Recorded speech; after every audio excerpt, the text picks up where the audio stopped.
రిచర్స్ become richer and middle class వాళ్ళు అలానే ఉండిపోతారు. అసలు ఎందుకు జరుగుతుంది? What is this? ఏ కొంచెం పెద్దగా కలగన్నా కానీ ఎవరైతే ఎక్కువ స్టాక్ మార్కెట్ లో ఇన్వెస్ట్ చేస్తున్నారో వాళ్ళు రిచర్ అవుతూనే ఉన్నారు. ఒకటే చెప్తా,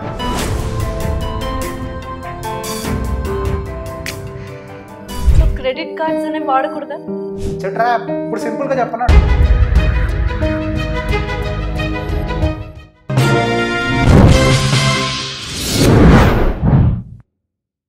హాయ్ హలో నమస్తే, welcome to our channel. So ప్రస్తుతం మనతో పాటు స్టూడియోలో ఉన్నారు సర్టిఫైడ్ వెల్త్ మేనేజర్ రేవంత్ చల్మల గారు. నమస్కారం రేవంత్ గారు. నమస్తే అండి. చాలా వరకు ప్రతి ఒక్క దేశంలో ఉన్న ఒకే ఒక కోట్ అని చెప్పొచ్చు, riches become richer and middle class వాళ్ళు అలానే ఉండిపోతారు.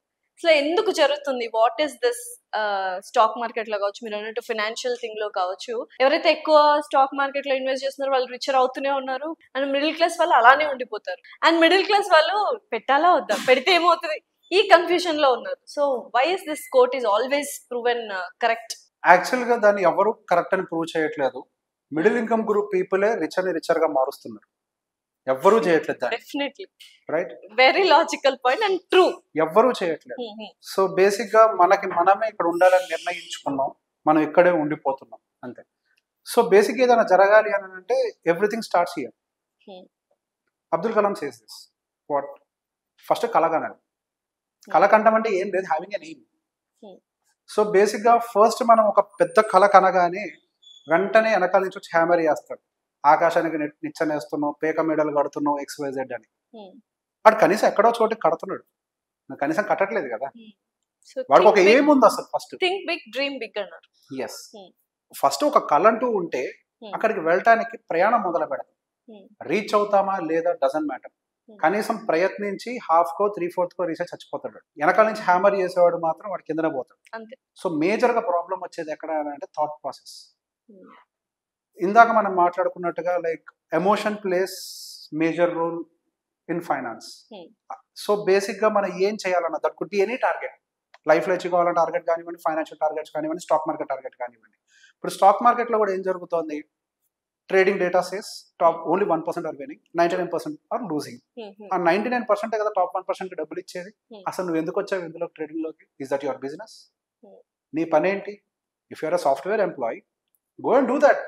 సర్టిఫికేషన్స్ చేయి, నీ స్కిల్ అప్గ్రేడ్ చేసుకో.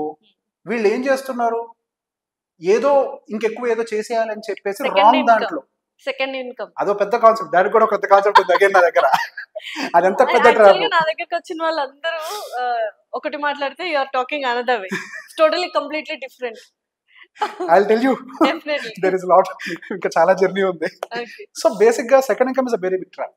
అగైన్ సెకండ్ ఇన్కమ్ తప్పుగా అర్థం చేసుకున్నారు. యాక్చువల్ గా సెకండ్ ఇన్కమ్ పేరుతోటి మీకు సంబంధం లేని దాంట్లో పేరు పెట్టకూడదు.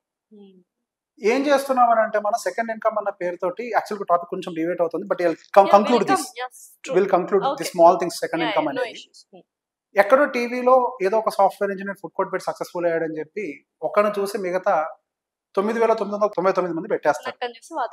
అతనికి ప్యాషన్ ఉంది, డిజైర్ ఉంది, స్కిల్ ఉంది, డెడికేషన్ ఉంది, అతను అయ్యాడు. మేబీ వాళ్ళ ఫ్యామిలీ బిజినెస్ అయ్యి ఉండొచ్చు, అతనికి అది ఉండుండొచ్చు ఇంటర్నల్ గా. మిగతా వాళ్ళందరూ ఒకరిని చూసి మిగతా అందరూ వాతలు పెట్టించుకుంటారు. ఈ ఫ్రాంచైజీ కాన్సెప్ట్ అదే అనుకుంటా, పాపం అందరూ మోసపోతున్నారు. Trap. It's all franchise trap ante. It's all trap.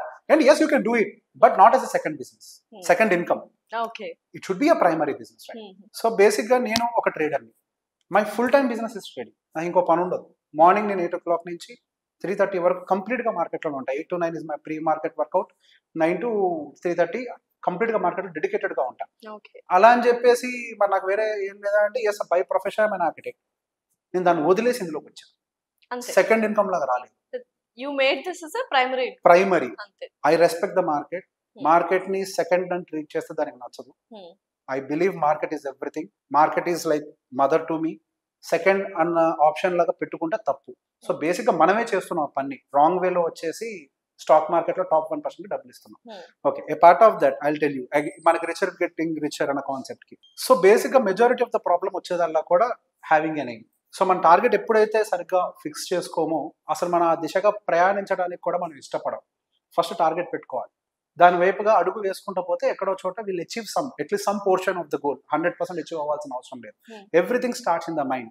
ఒక న్యూక్లియర్ వెపన్ ఒక బ్రెయిన్ లోనే స్టార్ట్ అయింది. మనం యూజ్ చేసే ఈ లైట్ ఒక బ్రెయిన్ లోనే స్టార్ట్ అయింది. మనం యూజ్ చేసే ఫోన్, వాచ్, ఎవ్రీథింగ్ ఈ బ్రెయిన్ నుంచే మొదలైంది. ఒక థాట్ తోటే.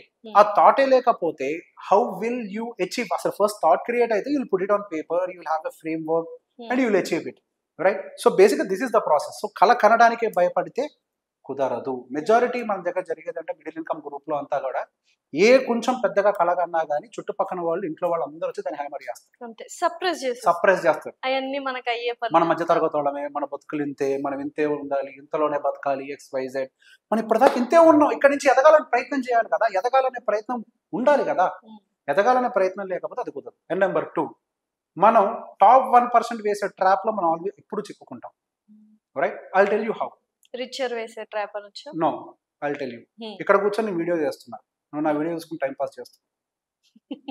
అంతే చేస్తున్నావు, కరెక్ట్, అంతే కదా. పోనీ దాంట్లో నుంచి కొంచెం నేర్చుకోరండి, కింద కామెంట్ పెడతారు అంతే.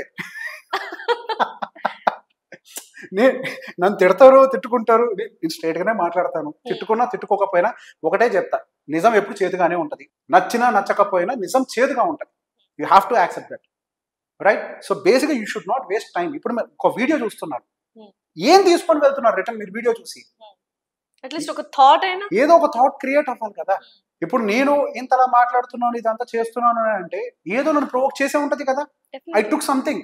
డెఫినెట్ గా ఇప్పుడు చూస్తున్న వాళ్ళలాగే నాకు కూడా ఏదో ఒకటి ఇన్స్పిరేషన్ కనిపించింది. I took that. Trigger point ఉంటది.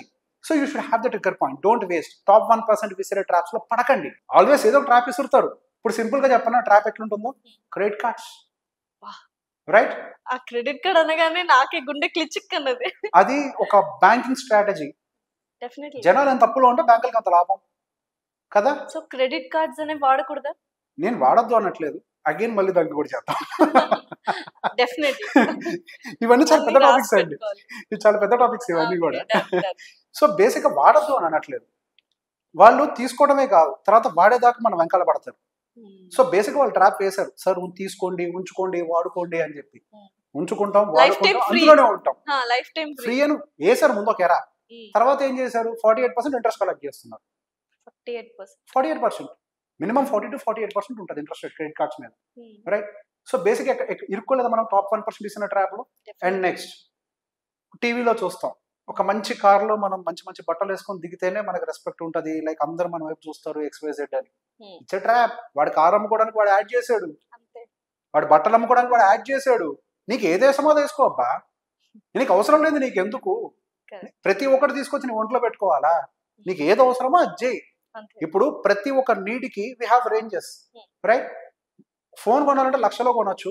అదే ఫోన్ సేమ్ ఫీచర్స్ తో కొనాలంటే 30,000లో కూడా కొనొచ్చు, రైట్? నేను 1,00,000 కొనడం తప్పని చెప్పట్లేదు. నీకు ఏది కరెక్ట్ నువ్వు చూస్ చేసుకో. ఇక్కడ basic majority of the thing ఏం జరుగుతుంది అంటే peer comparison, status. Yes, actual గా రిచ్ పర్సన్ ఎప్పుడు కూడా పియర్ కంపారిజన్ కి వెళ్ళడు. మనం అనుకుంటాం అంతే. మనం వాళ్ళని వాళ్ళ పియర్ కంపారిజన్ ఎందులో ఉంటుంది తెలుసా? వాళ్ళ రెవెన్యూస్ లో, వాళ్ళ కంపెనీ బుక్స్ లో, వాళ్ళ ప్రాఫిట్స్ లో, వాళ్ళ ఇన్వెస్ట్మెంట్స్ లో, ఎందులో ఉంటుంది వాళ్ళ పియర్ కంపారిజన్. వేసుకునే బట్టల్లో, పట్టుకునే ఫోన్ లో, వీటిలో ఉండదు. మిడిల్ క్లాస్ మెంటాలిటీ కాబట్టి మనం ఎలా ఉండిపోయాం, అంతే కదా మరి. ఇప్పుడు rich dad poor dad same again. Actually that is the book నన్ను అసలు ట్రిగర్ చేసింది. అందుకే అన్నిసార్లు వాడతా బుక్ ని. అది చదివిన దగ్గర నుంచి కంప్లీట్ గా మారిపోయింది. అందులో యాక్చువల్ గా రిచ్ డాడ్ అనే క్యారెక్టర్ అనేది బిజినెస్ పర్సన్ అండి. వేసుకోవటం విషయంలో, ఇంటి విషయంలో చాలా పూర్ గా కనిపిస్తుంటాడు. He never compare with his peer. ఆయన ఏం చేస్తారు? వచ్చిన ప్రతి డబ్బుల్ని తీసుకెళ్లి సంపద పెంచడం కోసం పనిచేస్తారు.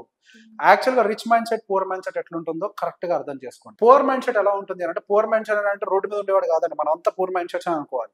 మళ్ళీ డైరెక్ట్ గా ఒకళ్ళంటే ఫీల్ అవుతాం. మనందరం పూర్ మైండ్ సెట్స్.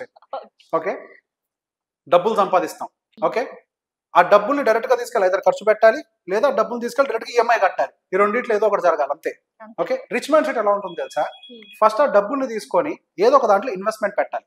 ఆ ఇన్వెస్ట్మెంట్స్ నుంచి రిటర్న్స్ జనరేట్ అయితే చూసారా, ఆ రిటర్న్స్ నుంచి ఖర్చు పెట్టాలి. సో బేసిక్ గా రిచ్ మైండ్ ఎప్పుడు కూడా ఇన్వెస్ట్మెంట్ కోసం వర్క్ చేస్తాడు, ఈఎంఐల కోసం ఖర్చు పెట్టడానికి పనిచేయడు.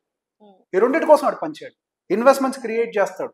సో ఇన్వెస్ట్మెంట్ సరిపడా క్రియేట్ అయ్యేంత వరకు కూడా వెరీ సింపుల్ లైఫ్ స్టైల్లోనే ఉంటాడు. ఇన్వెస్ట్మెంట్స్ ఎప్పుడైతే సరిపడా క్రియేట్ అవుతాయో దాని నుంచి వచ్చే రిటర్న్స్ తోటే బతుకుతాడు.